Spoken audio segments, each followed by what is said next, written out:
कुशवाहा ठेकहा बाजार मोतिहारी। कैसे कटी सखी रे अकेले रातिया, कैसे कटी सखी रे अकेले रातिया। ठंडियों में न अइलै भतार कोढ़िया, ठंडियों में न अइलै भतार कोढ़िया।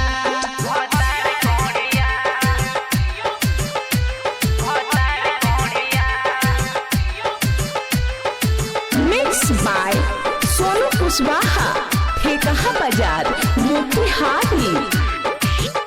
अब ही बानी हम नाया नोहर रे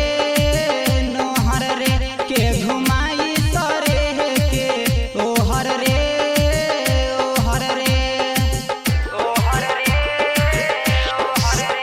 अब ही बानी हम नाया मेहर रे के घुमाई तरे के ओहर रे।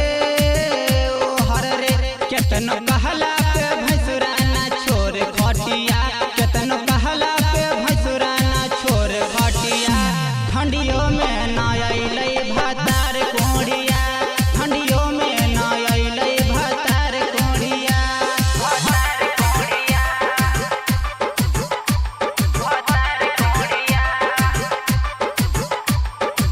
मिक्स बाय सोनू कुशवाहा ठेकहा बाजार मोतिहारी। पिया रोहित तो बार लोदियाना रे लगे रखले उ दूसर जाना रे।